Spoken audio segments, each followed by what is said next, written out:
Imagine, if you will, a ladder. Every single step you climb makes your financial life just a little bit better and a whole lot more secure. Welcome to Ava Explainer, where today we're going to climb that metaphorical money ladder together.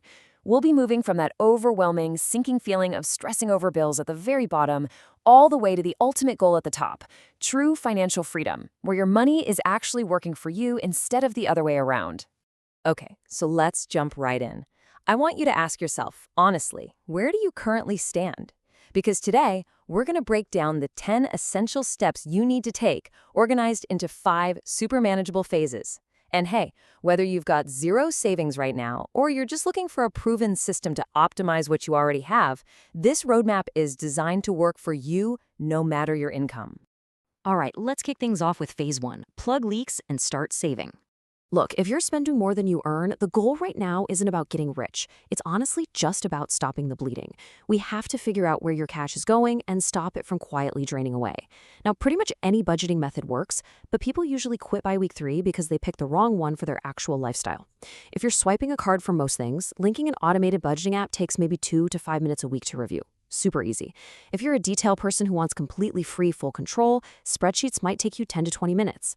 And if chronic overspending is your real kryptonite, old school physical cash envelopes give you those hard physical limits that take about 5 to 10 minutes a week to set up. The moment you start tracking things, you're going to spot those everyday leaks immediately. Take food, for example.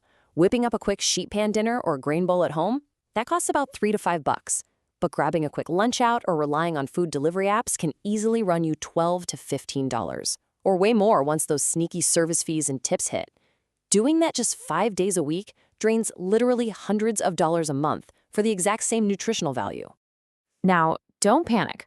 The point here isn't that you have to give up everything you love. You don't have to swear off your favorite coffee forever. Wealth is really about identifying your biggest, most unnecessary money wasters and plugging those specific holes.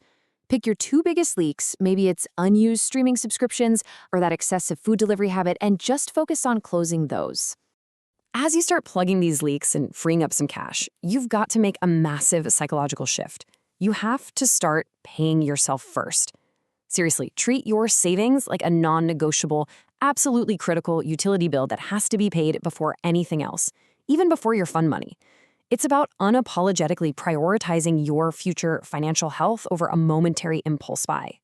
And the math behind this is absolutely fascinating. $11. That's it. If you can automate your savings to capture just $11 a day from those leaks you just plugged, you will build a life-changing $1,000 buffer in exactly 90 days. That first $1,000 is the literal wall between you and new debt. It shifts your mindset entirely from someone scraping by to someone with a rock-solid foundation. So now we're ready for phase 2, build safety and crush bad debt. With that initial $1,000 buffer in place, it's time to build a real safety net. You absolutely need a full emergency fund, meaning 3 to 6 months of your living expenses tucked away. Why? Because life throws curveballs.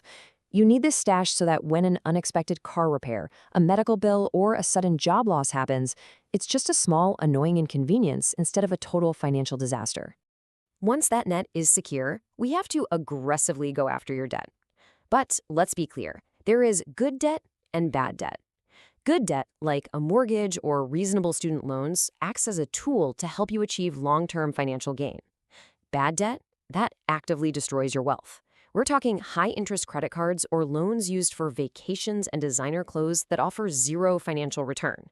Bad debt is incredibly toxic. You literally cannot climb the money ladder if you're earning a 2 or even 4% return in a savings account, while a 27.7% credit card interest rate is eating away at your foundation.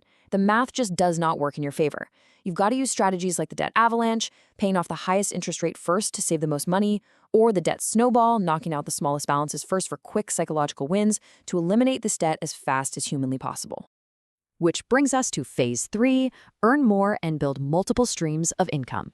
Let's be real for a second. Saving has its limits. There are only so many expenses you can cut. But your ability to earn, that can keep growing. Increasing your income doesn't have to mean launching a massive startup. You can leverage zero-cost side gigs right now.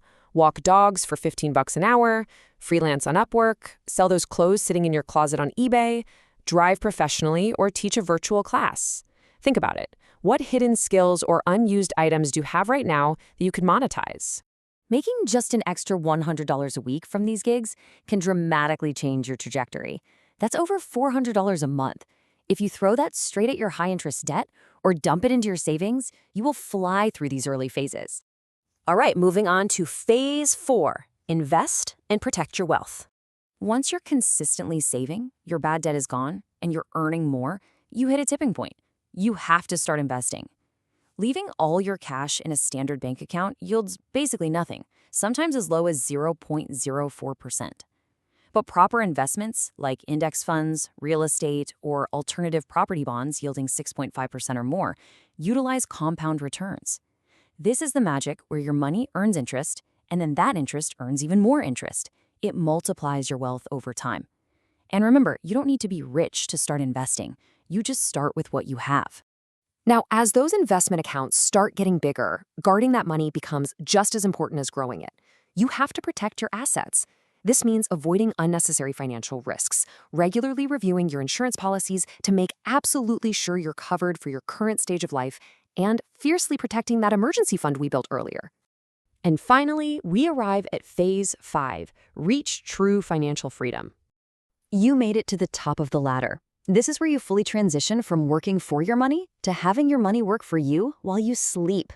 Your investments are generating earnings, which generate more earnings in a completely self-sustaining cycle. But here's the secret.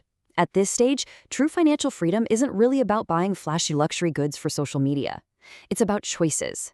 It's having the freedom to support your family without a drop of stress, to fund causes you care deeply about, and to leave a lasting, positive impact on future generations. That is true wealth.